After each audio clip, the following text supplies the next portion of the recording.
त्यांचं GDP जे आहे, ग्रॉस डोमेस्टिक प्रोडक्ट, याची जी व्हॅल्यू आहे त्या व्हॅल्यूच्या 83% हे कर्ज झाले अशी असणारी परिस्थिती आहे. म्हणजे भारताची किंमत 100 रुपये असं आपण धरलं, या 10 वर्षाच्या कालावधीमध्ये म्हणजे भारतीय जनता पक्षाच्या कालावधीमध्ये कर्ज जे झालेलं आहे 83% कर्ज त्या ठिकाणी झालेलं आहे. सरकार नवीन निवडणुका येईपर्यंत हे कर्ज 87% त्या ठिकाणी जाणार आहे. म्हणजे 100 रुपयापैकी 87 रुपये हे कर्जामध्ये जातील अशी असणारी परिस्थिती आहे. या कर्जापोटी आपण या बजेटमध्ये पाहिलं तर सामाजिक सुधारणेचे जे कार्यक्रम आहेत किंवा सोशली इम्प्लिमेंट करणाऱ्या योजना ज्या आहेत, म्हणजे नरेगा सारख्या असतील किंवा सबसिडाइज फूड देण्यासारख्या असतील, या सगळ्या कमी करण्यात आलेल्या आहेत. आणि दारिद्र्य रेषेखाली जगणारा माणूस जो आहे त्याचं असणारं आयुष्य बेजार झालेलं आहे अशी परिस्थिती आहे. हे 10 वर्षाची फळं आहेत अशी परिस्थिती आहे. 2014 मध्ये RSS BJPचं सरकार आलंय, त्यावेळेस हा जो GDP म्हणजे ग्रॉस डोमेस्टिक प्रोडक्ट आणि कर्ज असं असताना आपण पाहिलं तर ते फक्त 24% कर्ज होतं अशी परिस्थिती आहे. 10 वर्षाच्या कालावधीमध्ये देशावरचं कर्ज हे 24%वरनं 87% त्या ठिकाणी घेऊन गेलेले आहेत. हे सरकार एवढ्या मोठ्या प्रमाणात त्यांनी कर्ज काढलंय, पण देशामध्ये बेरोजगारी आहे जशीच्या तशी, उलट वाढली आहे असं मी त्या ठिकाणी म्हणेन. दुसरं, सिंचनाचं सेक्टर हे जे आहे तेवढंच राहिलेलं आहे. इंडस्ट्रियलायझेशन जे आहे त्याच्यामध्ये ही वाढ आपल्याला झालेली दिसत नाही. किंवा गरिबी खालची संख्या ही कमी झालेली आहे तीही आपल्याला दिसत नाही. त्याच्यामुळे हा बॉरो केलेला पैसा म्हणजे कर्जातून काढलेला निधी हा गेला कुठे हा असणारा सर्वात प्रश्न उपस्थित राहतो. त्याचं उत्तर आपल्याला असं शोधायचं असेल तर हे जे इन्फ्रास्ट्रक्चर प्रोजेक्ट दाखवण्यात आले, नागपूरचं रेल्वे आपण असं मेट्रो आपण असताना घेतली तर ही अनप्रोडक्टिव्ह रेल्वे आहे अशी मेट्रो रेल्वे आहे. 4 वर्ष झाली तरी अजून ते प्रॉफिटेबल मध्ये आलेली नाही. रिपोर्ट्स असे आहेत की ते प्रॉफिटेबल होणार नाहीत अशी परिस्थिती आहे. आणि आता ते महानगरपालिकेवरती शिफ्ट करण्याचा प्रयत्न चाललेला आहे. म्हणजे महानगरपालिका जी काही सामान्य माणसाला सुविधा देते ते उद्या ह्या सुविधा देता येणार नाही, कारण का लॉस मेकिंग मेट्रो ही त्यांच्यावरती लादल्या जाते अशी परिस्थिती आहे. आणि यालाच भारतीय जनता पक्ष विकास म्हणून असताना त्या ठिकाणी मानते. मी असताना मानतोय की हे जे असे मेट्रो प्रोजेक्ट्स घेण्यात आले, या मेट्रो प्रोजेक्टची असणारी सोशल ऑडिट आणि इकॉनॉमिक ऑडिट या ठिकाणी झालं पाहिजे. हे सगळे प्रोजेक्ट इन्फ्लेक्टेड होते का एका बाजूला, आणि दुसऱ्या बाजूला जसं ट्रान्सपोर्ट हब मिहान ज्याला आपण असारा म्हणतो, हे सुद्धा एक फेल्युअर प्रोजेक्ट होणार. हे ट्रान्सपोर्ट कॉर्पोरेशन ऑफ इंडिया याच्या रिपोर्ट मध्ये त्यांनी नमूद केल्यानंतर सुद्धा मिहान आणलं आणि देशाचा असणारा एक बॉरोड मनी ज्याला आपल्याला म्हणतात कर्ज घेतलेले पैसे हे वाया घालवले अशी असणारी परिस्थिती आहे. तशाच रीतीने मेट्रो, नागपूरचं मेट्रो असेल किंवा इतर ठिकाणचं मेट्रो असेल, हे प्रोजेक्टच्या संदर्भात सुद्धा आमची माहिती अशी आहे की स्टडी रिपोर्ट जे होते त्यांनी असताना म्हटलं हे वायबल नाही, हे वायबल होणार नाही. आणि वायबल नसताना ज्यावेळेस ते करण्यात आलेलं आहे, त्यांनी देशाच्या इकॉनॉमीवरती हे बर्डन केलेलं आहे. आणि म्हणून आज वर्ल्ड बँक हा इशारा देते की तुम्ही इतर देश जसे डिफॉल्ट झाले, इंटरनल पेमेंटवरती डिफॉल्ट झाले, तशा रीतीने भारताला सुद्धा 10 वर्षाच्या कालावधीमध्ये मोदी सरकारने, RSS BJPच्या सरकारने आणून ठेवलेला आहे. जो अर्थशास्त्राचा विद्यार्थी आहे किंवा इथे विकासाचा विद्यार्थी नागपूर मधला आहे, त्याला मी असं या ठिकाणी आवाहन करतोय की अजून 3% जर कर्ज वाढलं तर सिस्टम कोलॅप्स होणार आहे की नाही याचा त्यांनी खुलासा करावा. पूर्वी कर्ज हे मॅनेजेबल लिमिट्स मध्ये त्या ठिकाणी ठेवण्यात आलं होतं, आता हे अनमॅनेजेबल ठिकाणी असताना आलेलं आहे. आणि स्टेट आफ्टर स्टेट ही कोलॅप्स व्हायला सुरुवात झालेली आहे, तशी परिस्थिती आहे. तेव्हा इकॉनॉमिकली भारत हा अत्यंत स्ट्रॉंग आणि साऊंड फुटिंग वरती होता. 10 वर्षाच्या कालावधीमध्ये यांनी इकॉनॉमिकली देशाला खोकलं केले अशी असणारी परिस्थिती आहे. आणि हे जे इन्फ्लेक्टेड प्रोजेक्ट्स, अनवायबल प्रोजेक्ट्स जे राबवण्यात आले, त्याच्या पाठीमागे हेतू काय होता हा सगळ्यात महत्वाचा असं मी त्या ठिकाणी मानतोय.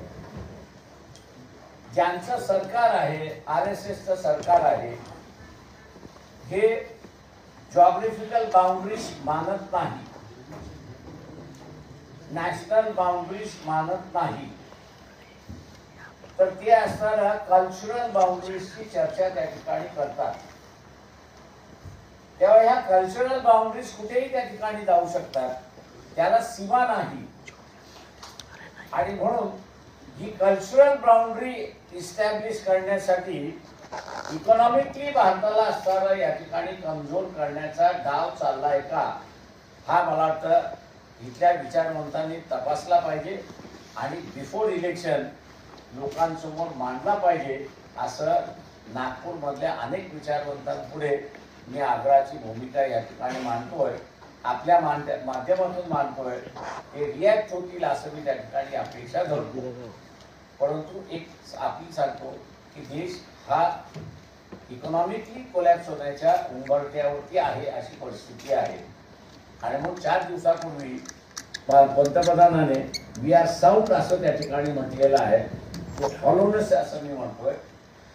ते वर्ल्ड बँकेने दिलेला इशारा हा बरोबर आहे की चूक आहे याच्याबद्दल नागपूर मधल्या इंटेलेक्च्युअल्सनी बोलावं अशी माझी त्यांना विनंती.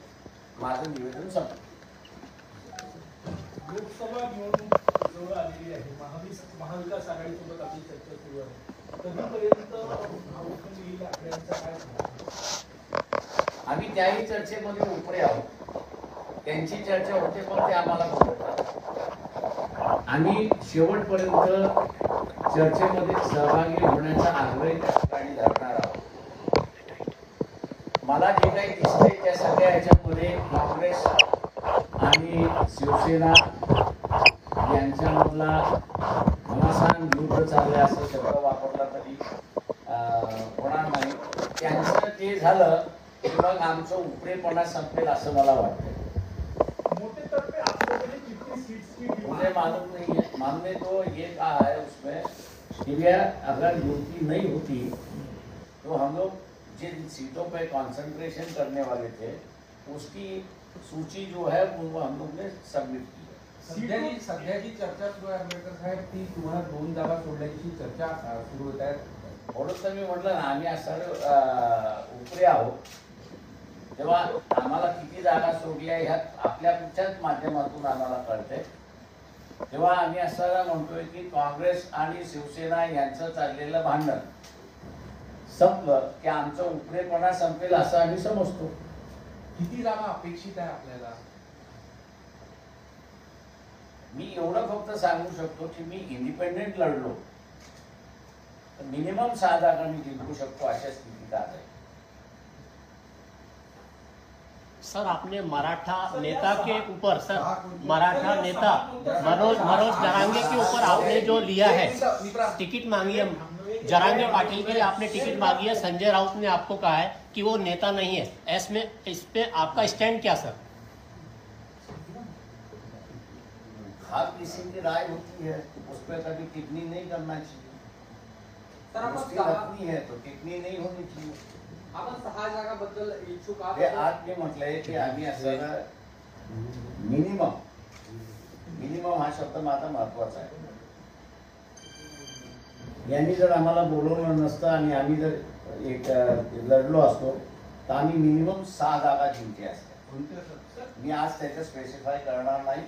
याचं कारण की मला कोणाला डॅमेज करायचं आहे किंवा कोणाला करायचं नाही हा त्याच्यातला हेतू आहे. पण आज आम्ही कुठे स्टँड आहोत एवढं फक्त मी आपल्याला सांगितलेलं आहे.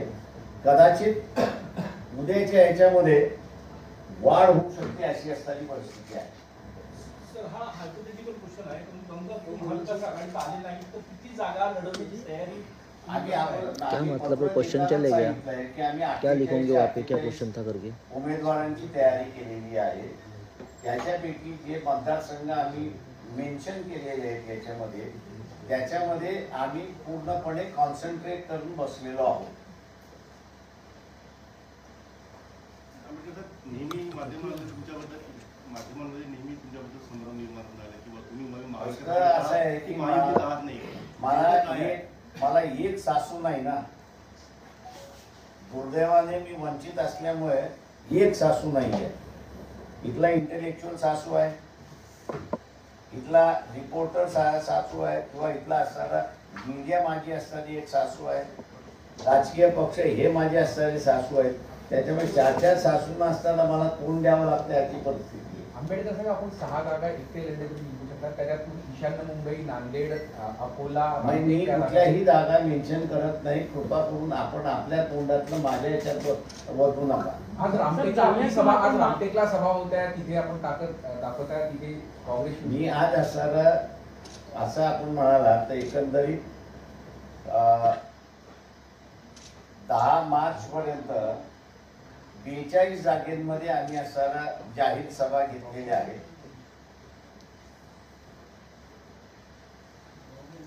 आणि 42 जागेमध्ये आमच्या बरोबर किती लोक आहेत हे आम्ही असं डेमॉन्स्ट्रेट केलेलं आहे. आमच्या कुठल्याही सभेमध्ये आम्ही जेवण देत नाही, गाड्या देत नाही. जो आमच्या विचाराला सपोर्ट देतोय तो स्वतःच्या पैशाने येतो, स्वतःची शिदोरी घेऊन येतो. तेव्हा फार फार विद्वान ॲनालिस्ट तुमच्या पॅनलवरनं जे बसतात त्यांना मी फक्त एवढंच सांगणार आहे की तुम्ही कोणाला तरी पाठिंबा देणार असाल तरच एवढा खर्च करून तुम्ही येता. तेव्हा ह्या विद्वान पॅनलवाल्यांनी आपण तोंडावर पडणार नाही याची फक्त त्यांनी दक्षता घ्या. प्रकाश जी, जो 6 सीटों का आपने जिक्र किया, जहाँ पे मैं 6 कह रहा मेरा हूँ, प्रश्न सुन लीजिए। मिनिमम कह रहा हूँ मैं कि मिनिमम 6 सीट पे आज हम लोग जीत चुके हैं. जो सीटें आप जीत चुके हैं, जो आप बोल रहे हैं, यदि उन सीटों पे समझौता हो जाता है, उतनी सीटें देने के लिए महाविकास आघाड़ी तैयार होती है, तो आप समझौता कर लेंगे? आधी टूटी हुई पार्टी ने अपनी ताकत देखनी चाहिए और हर किसी ने अपनी ताकत देखते हुए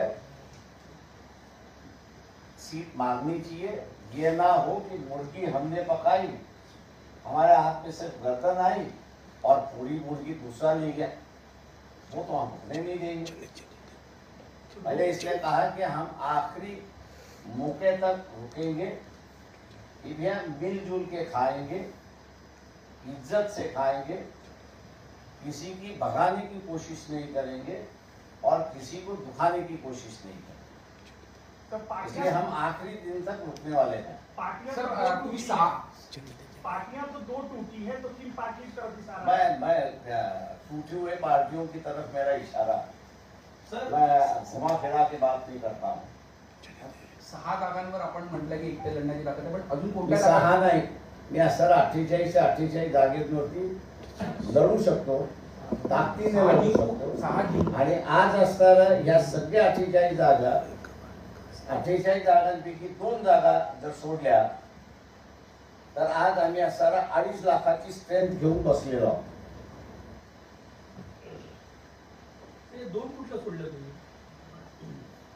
त्या आमच्या आवाक्याच्या बाहेर आहेत, त्याला आम्हाला मी त्या मेन्शन करणार नाही. उसमें नागपुर है क्या 2 सीटों में? मैंने कहा ना कि मैं उसको मेंशन नहीं करूंगा. महाराज, ये तो सबसे आसान सीट है. वंचित के लिए हाँ, अगर सही माने में लड़ा जाए तो.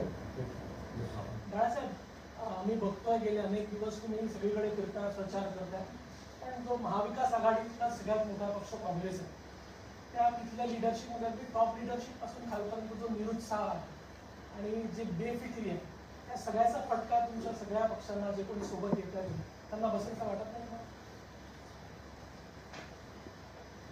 मी उदाहरण म्हणून आपल्याला देणार आहे की बीजेपीने पक्ष फोडणं आणि नेते विकत घेणं हा सपाटा लावलेला आहे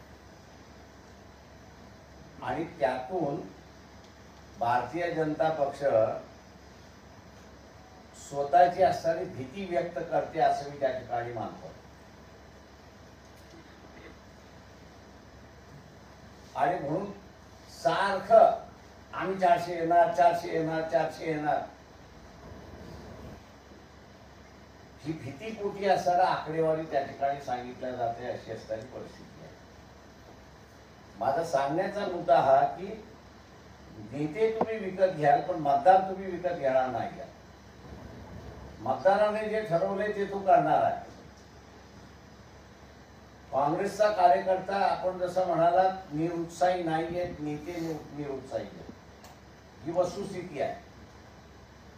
काँग्रेसच्या कार्यकर्त्यांनी ठरवलेलं आहे की आपला पक्ष काहीही आदेश देऊ, बीजेपीला जो हरवणारा कॅन्डिडेट राहणार आपण त्याच्या पाठीमागे उभं पूर्ण ताकदीने राहणार. त्याच्यामुळे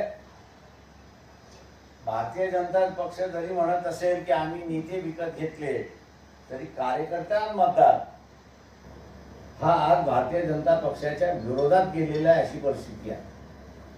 सर, तुम्ही कुठं लढण्याची तयारी करतात? अलायन्स झाल्यावर किंवा न झाली तरी कुठली तयारी आहे तुमची? अकोला की कुठला मतदारसंघ आणखी डोळ्यात? मी तर अगोदर जाहीरच केलं, युती नसताना जाहीर केलेलं आहे की मी अकोला लढणार आहे म्हणून.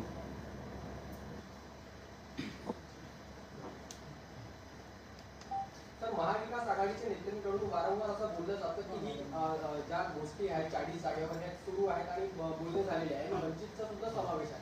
परंतु आपल्याद्वारे बोलण्यात येतं की युती झाली किंवा नाही झाली असा संभ्रम आपल्याकडून आता असं आहे, मी जसं म्हणाल कोंबडी आम्ही शिजवली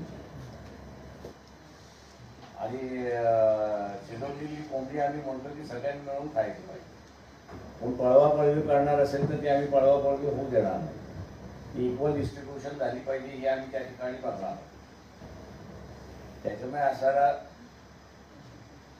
काही वेळ जी भाषा वापरावी लागते ती भाषा आम्ही वापरतो. पण मी जसं म्हणालोय की शेवटपर्यंत इक्वल कोंबडी वाटली जाईल याच्याकडे आमचा प्रयत्न त्या ठिकाणी राहणार. 48 लोकसभा मतदारसंघात आपले उमेदवार आहेत का आता लढण्यासाठी? समजा मी आता या क्षणाला नावं देऊ शकतो. 48 पैकी 2 मायनस करायचं 46. मनोज जरांगे पाटलांना आपण जालन्यातून उमेदवारी देण्याची मागणी केली आहे आणि महाविकास आघाडीला आपण म्हटलं आहे की 15,000 ओबीसीने द्यायची आणि 3 अल्पसंख्याकांना द्यायची. त्यावर थोडंसं माहिती द्या. ते आमची पहिल्यांदा आहे की युती झाली तर आम्ही हे इन्श्युअर करणार आहोत की सोशल डेमोक्रेसी ही सुरुवात होणार आहे. तेव्हा जे कोणी आमच्यावरती डिपेंडेबल आहे त्यांनी त्यांची मानसिकता बदलली पाहिजे. ॲटलिस्ट मिनिमम सगळे मिळून जी काही ऑल पार्टी यादी लिस्ट येईल ती ऑल पार्टी यादीमध्ये मिनिमम 15% ओबीसीचे उमेदवार असलेच पाहिजे महाविकास आघाडीमध्ये. That is our condition. आम्ही कुठल्याही घराणेशाहीला पोचण्यासाठी पक्ष उभा केलेला नाही.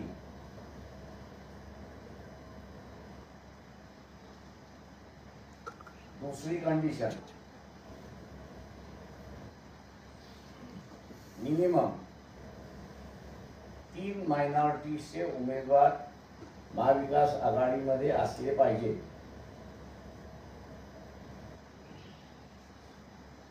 याच्यावरती आम्ही इन्सिस्ट करणार आणि राहणार. म्हणून म्हटलंय की शेवटपर्यंत आम्ही त्या ठिकाणी तो प्रयत्न करणार. कारण आम्हाला लोकशाहीचं सामाजिकरण करायचं आहे आणि भारतीय जनता पक्षाने जे एक्सक्लुसिव्हचं राजकारण सुरुवात केलेलं आहे गेल्या 10 वर्षामध्ये त्यांनी ख्रिश्चन मायनॉरिटी असेल, जैन मायनॉरिटी असेल किंवा मुस्लिम मायनॉरिटी असेल याच्यापैकी कोणालाही त्यांनी उमेदवारी दिलेली नाही. तेव्हा हे जे एक्सक्लुसिव्हनेस उमेदवारीच्या संदर्भात आलेलं आहे ते पूर्णपणे थांबलं पाहिजे. सत्तेसाठी सत्ता याच्यासाठी आम्ही असणार नाही. महाविकास डेमोक्रेसी ही या देशामध्ये पनपली पाहिजे, रुजली पाहिजे आणि शेवटच्या माणसापर्यंत पोचली पाहिजे हे आम्ही पाहणार. त्यामध्ये आमचा वापर आम्ही होऊ देणार नाही. तर तुम्ही पाठवलेल्या प्रस्तावानंतर महाविकास आघाडीमध्ये पुढच्या बैठकीसाठी आपल्याला काही माहिती दिलेली आहे का पुढच्या नेत्यांनी? देतील ना, तुम्हालाही मिळेल, मलाही मिळेल, चिंता करू नका. काल संजय राऊत म्हणते की आमची बैठकच होणार नाही. आता मान्य आहे, हे मान्य आहे मला. त्याच्यामध्ये दिलेल्या कंडिशनच्या प्रमाणे वागतील अशी आम्ही अपेक्षा करतो. यांची आपल्यासोबत चर्चा सुद्धा झाली आहे फोनवर अशी माहिती आहे. काल शरद पवारांची आपल्यासोबत फोनवर चर्चा ते चर्चा झाली नाही, त्यांचा फोन आला होता एवढं नक्की आहे. आपण भेटू असं त्यांनी म्हटलं होतं. मी त्यांना म्हटलं होतं 5 तारखेपर्यंत मी नाही आहे, 5 तारखेनंतर आल्यानंतर आपण सगळं भेटू त्या सगळ्या याच्यामध्ये. पण भेटण्याच्या आधी मी त्यांना असं म्हटलं होतं की जी टीम बसलेली आहे पॉलिटिकल सेटलमेंटसाठी त्यांचा अजेंडा कंप्लीट होऊ द्या, मग आपण ऑफिशियली बसू. तर सध्याच्या कंडिशनमध्ये महाविकास आघाडीचे जे सध्या कंडिशन आहे आणि इलेक्शन 2 महिने म्हणजे मे एप्रिलमध्ये आहे, तर काय वाटतं की महाविकास आघाडी जर तुम्ही सोबत गेले तर काय सिच्युएशन असणार आहे आणि नाही गेले तर काय सिच्युएशन असणार आहे? मी तुम्हाला असताना समजा महाविकास आघाडी असेल एकत्र गेली नाही. कॅज्युअलिटी कोण असं तुम्ही विचारता, बरोबर. रिलिजियस पॉलिटिक्स हे कॅज्युअलिटी आहे, मला पटणार नाही. पण धार्मिक राजकारण ही सगळ्यात मोठी कॅज्युअलिटी राहणार आहे. याचं कारण जे काही 4 कॅन्डिडेट्स उभे राहतील ते सगळे कॅन्डिडेट्स त्यांचं बॅकग्राऊंड एखाद्या दुसऱ्या मतदारसंघात सोडलं तर मायनॉरिटी बॅकग्राऊंड असेल, नाही तर उरलेले जे कोणी पॉलिटिकल पार्टीज लढतील त्यांचे सगळे कॅन्डिडेट्स हे रिलिजियसली हिंदू असतील. आता जी त्याच्यामुळे रिलिजियस कॅन्डिडेट असल्यामुळे, हिंदू रिलिजियस कॅन्डिडेट असल्यामुळे धर्माचं कार्ड गळून पडतं अशी असणारी परिस्थिती आहे. धर्माचं कार्ड गळून पडलं की मग असणारं कम्युनिटी पॉलिटिक्स त्या ठिकाणी सुरुवात होईल आणि कास्ट पॉलिटिक्स त्या ठिकाणी ज्याला मी म्हणतो ते प्राधान्य त्या ठिकाणी घेतं. त्याचा फटका कोणाला बसेल असं जर तुम्ही विचारलं तर रिलिजियस पॉलिटिक्स कोण खेळतंय तर बीजेपी खेळतंय. तर त्याचा सगळ्यात मोठा फटका हा बीजेपीला, एवढा आपण लक्षात घ्या. सर, महाविकास आघाडीत आता जी जागा वाटपाची चर्चा सुरू आहे त्यात उद्धव ठाकरे गट सर्वाधिक जागा मागत आहे अशी चर्चा आहे. खरं आहे का हे? आणि त्यांच्याकडे इंटरनल चर्चेबद्दलची जी काही माहिती आहे मी तुम्हाला काहीही देणार नाही. ठीक. सर, तुम्ही आता जसं बोललात की 2.5 लाख असलेले कर दो पण मतदारसंघ आहे, बंद कर दो हे फटका किती बसू शकतो महाविकास आघाडीला? म्हणजे आता मी काही सांगू शकत. महाविकास आघाडीचं कशाला, Congress BJP most worried about me. सगळ्यात भीती माझी कोणाला माझ्याबद्दल कोणा असेल की वंचित कृती आहे ती बीजेपीला भीती आहे. बीजेपी बीजेपी तर असं म्हणतात त्याच्यामुळे त्यांचा असणारा आखा पोल मी खोलतोय. क्वेश्चन पेपर जे काम काँग्रेसने केलं पाहिजे होतं, त्यांच्याकडे असणारे इकॉनॉमिक स्टॉलवर्ड्स आहेत, माझ्यापेक्षा चांगले फिगर्स ते देऊ शकतात. बीजेपीला तुम्ही असणारा नंतर 5 वर्षामध्ये कंटिन्यू केलं तर पुढच्या वर्षी असणारा तुम्ही इकॉनॉमिकली कोलॅप्स होत आहे ही सांगणारी माणसं त्यांच्याकडे.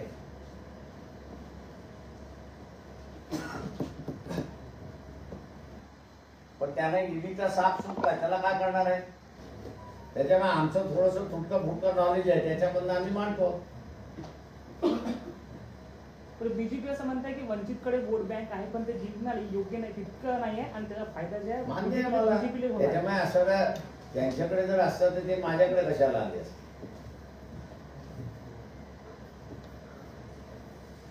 आज we have cross the barrier असं आम्ही म्हणतो. मराठा आरक्षणासंदर्भात जे याचिका म्हणजे 10% आरक्षण दिलं ते सुप्रीम कोर्टात चॅलेंज होईल. आपण ऍडव्होकेट आहात, तुम्हाला वाटतं हे टिकेल का सर? कारण की मुख्यमंत्री म्हणतात ते टिकणारच आहे. सुप्रीम कोर्टाचा निर्णय येईपर्यंत आपण थांबलं पाहिजे. पिटिशन काय आहे मुंबई उच्च न्यायालयात याचिका दाखल करण्यात आलेली आहे 10% आरक्षणाविरोधात. हो, पण त्याच्यामध्ये असं ती याचिका मी वाचलेली नाहीये, त्याच्यावर मला कॉमेंट करता येणार नाही.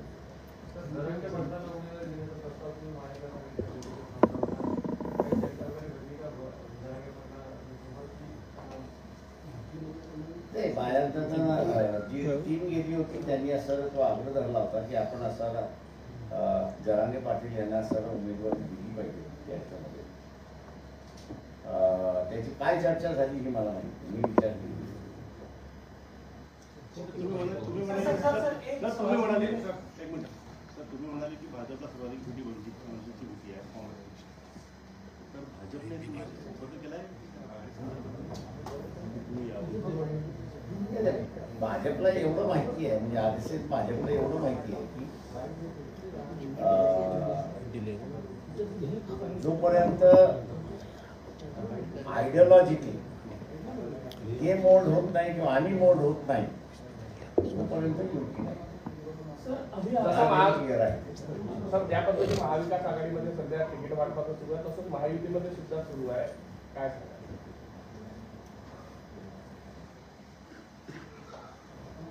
मला त्या बाजूची काय हे चालली आहे मला माहिती नाहीये. आणि त्यांचा फॉर्म्युला सुद्धा काही एक वेळी कळायला असलेला मार्ग नाही.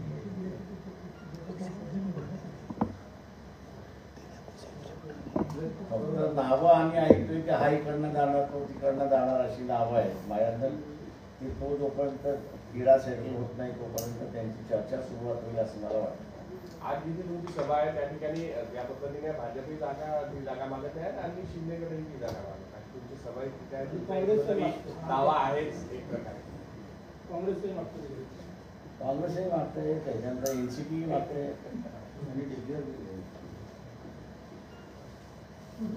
सर अभी आपने कहा कि आर्थिक मुद्दे जो है देश के आर्थिक समस्या है उस पर कांग्रेस के लोग खुल के नहीं बोलते हैं. क्या किसी भी इश्यू पर खुल के नहीं, पता नहीं उनसे ही पूछो कि वो क्या है, क्यों खुल के नहीं बोल रहे. ये कौन से इशू है? क्या सर सरकारी यंत्रणाओं का डर है उनके ऊपर, क्या लग रहा है आपको सर, किसका डर? पता नहीं, वो ऐसा जिसके ऊपर डर है उसी ने कहना चाहिए कि इसका डर है, दूसरे नहीं कह सकते हैं. किसका डर हो सकता है? मैं वही कह रहा हूँ कि उनको जिसका डर है उन्होंने भी बताना चाहिए. तो कौन से इशू है वो? इशू कौन से? कौन से? इकोनॉमिक क्या इशू? मैंने जैसे ये कहा कर्जे का आ गया है.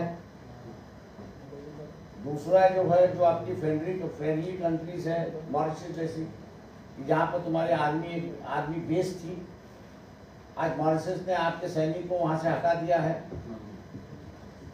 तीसरा जो है श्रीलंका है, नेबर है, तुम संभाल नहीं सके. चाइना आके वहां पर बैठ गई है. ईरान के साथ में तुम्हारे संबंध थे, पोर्ट तुमको मिल गया है, तुम ईरान के साथ संबंध नहीं बरकरार रख सके. अब ईरान जो है चाइना पे डिपेंड हो रहा है. रही बात मिडिल ईस्ट की बात रही, वही इकोनॉमिक इश्यूज है. ये सभी तुम्हारे पूरे मिडिल ईस्ट में 56 लाख पीपल ड्यूटी कर रहे हैं वहां पर, और जितना आपका फॉरेन एक्सचेंज आ रहा है उसका ना 70% वहां से आ रहा है in the form of pay package उनके जो है. आप अपनी ये नहीं है. कुवैत में जो है एक रेजोल्यूशन पास हुआ है कि पॉपुलेशन के मुताबिक ही इंडियन पॉपुलेशन वहां पर होगा. आज 16 लाख इंडियन पॉपुलेशन कुवैत में है. बताया जा रहा है कि ये संबंध हम लोग ने सुधारा नहीं तो करीब करीब 8 लाख पॉपुलेशन जो है कुवैत में, उनको भारत आना होगा. तो ये इकोनॉमिक इश्यूज है. तो ये इशू कांग्रेस नहीं उठा रही है. वही कह रहा हूँ कि कांग्रेस ने उठाना चाहिए इन इशुओं को. क्यों नहीं उठा रही? पता नहीं, आप कांग्रेस वालों से पूछें. आपको फॉर्डर मैंने दे दिया, कैनन भी दे दिया, फायर करो अभी उसको कांग्रेस के ऊपर. बारामती ग्रामरोजगार मेळावा होत आहे, तिथं मुख्यमंत्र्यांना यांनी जे आहे शरद पवारांनी जेवणासाठी बोलावलेलं आहे, मात्र शरद पवारांना कार्यक्रमासाठी बोलावलेलं आहे, त्यामुळे कुठेतरी त्याची चर्चा सध्या जास्त होत आहे. असे कुठल्याही पक्षाला कुठल्याही जिल्ह्यामध्ये कुठल्याही शहरामध्ये कार्यक्रम घ्यायचा अधिकार आहे. आणि त्याच्यानंतर कोणी कोणाला जेवणाला बोलवायचा हाही त्यांचा अधिकार आहे. त्याच्यामध्ये फार राजकीय रीडिंग करण्यामध्ये काही अर्थ आहे असं मी समजत नाही. सर मागे आपण जेव्हा आले होते तेव्हा म्हणाले होते की 6 महिन्यात लोकसभा लागेल, तर 6 महिन्यात लोकसभा लागेल तर ईडी आणि सीबीआयची रेट्स होती. आता जवळपास 2 महिने बाकी आहे. आणखी काही रेट्स काही विपक्षी आणखी काही पॉलिटिकल रेड होत नाही आहे, पण इकॉनॉमिकली म्हणजे इकॉनॉमिक हाऊसेस जे आहेत त्यांच्यावरती रेडिंग जोरात चालू आहे. आणि हे जे इकॉनॉमिक हाऊसेस जे रीडिंग चाललेले आहे त्यांची जर आपण लिस्ट आणि इतिहास जर आपण असायला बघितला तर they are always supporters of secular politics अशांना टार्गेट केलं जाते फंडिंगसाठी. नाही, इकॉनॉमिकली आयडिओलॉजिकली माझ्या अंदाजानं इतिहास सगळं रेडिंग चालले. इकॉनॉमिक रेडिंग जे चाललेलं आहे इंडस्ट्रियल हाऊसेसवरती ते आयडिओलॉजिकल रेडिंग चाललेलं आहे की जे राईट विंगला सपोर्ट करत नाही फायनान्शियली आणि आयडिओलॉजिकली अशांना टार्गेट करत चाललेलं आहे. सर एक सोशली एक विषय आहे ईव्हीएमचा. माझी माहिती कदाचित लिमिटेड असू शकते की राजकीय पक्ष त्यावर सपोर्ट करताना दिसत नाहीये आणि सोशली दिल्लीमध्ये आंदोलन सुरू आहे ईव्हीएमच्या विरोधात. म्हणालो की काँग्रेसने लीड घेतला पाहिजे होता, इलेक्शन कमिशनला घेराव घातला पाहिजे होता आणि एक साधी मागणी केली पाहिजे. साधी मागणी काय की जो पेपर ट्रेल येतोय तो डायरेक्ट पडण्याच्या ऐवजी मतदार बघेल आणि तो पेटीत टाकेल, एवढी एक साधी मागणी आहे. काँग्रेस पक्षाने म्हणा माझ्या अंदाजानं सगळे पॉलिटिकल पार्टीज त्यांना जॉईन होतील त्याच्यामध्ये, पण तेही काँग्रेस लीड घ्यायला तयार नाहीये. वामन मिश्रा म्हणाले या विषयावर की जर ईव्हीएम मशीनने मी काय म्हणालो, काँग्रेस वामन मिश्रा वगैरे सोडून द्या, Congress is the largest party, त्यांनी लीड घ्यावा ना. ईव्हीएम ठेवा, पेपर ट्रेल आलेला आहे, सुप्रीम कोर्टाने मान्य केलेला आहे. फक्त एवढीच मागणी मागावी की तो डायरेक्ट पडणार नाही तो. आणि तुम्ही जर इलेक्शन कमिशनच्या वेबसाईट वरती गेला तर क्वेश्चन नंबर 81 तुम्ही आजही बघा आणि पाहिजे तो तुमच्या चॅनल्स वरनं त्याचं उत्तर दाखवा.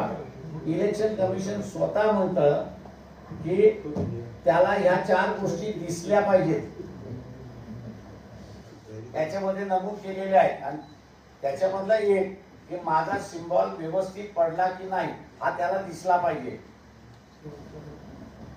एवढी एकच मागणी, फक्त एवढीच मागणी काँग्रेस पक्षाने उचलावी आणि इलेक्शन कमिशनला सांगावं की ते डायरेक्ट पडणार नाही, तो बघेल आणि तो टाकेल.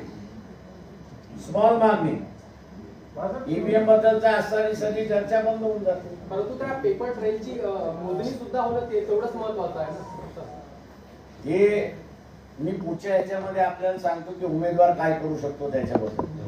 बाळासाहेब, तुम्ही भाजपची बी टीम नाहीये हे दाखवण्यासाठी तुम्ही महाविकास आघाडीसोबत फक्त चर्चा करत आहात किंवा हे सगळं होतात, पण तुमच्या ज्या कंडिशन आहेत त्या कंडिशन. मला एक सांगा, मला जर अधिकृत लग्न करण्याची संधी असेल तर मी अधिकृत लग्न करून का नाही? ठेवलेली बायको का ठेवू? हा, डिपॉझिटच आयुष्य कशाला जगू मी? तुम्ही जगत असाल, मी नाही जगत. मला ज्याच्याशी युती करायची त्याच्याशी उघडपणे करेल.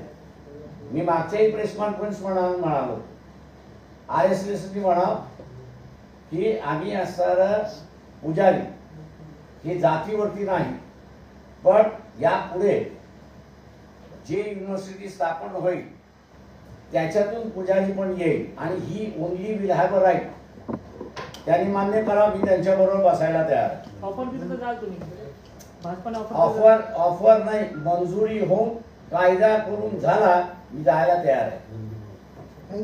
माझा असणारा क्लिअर कट असतं, त्याच्यामध्ये काही लपवा छपवी नसते त्याच्यामध्ये. Thank you everybody. चहा घ्या सगळेजण.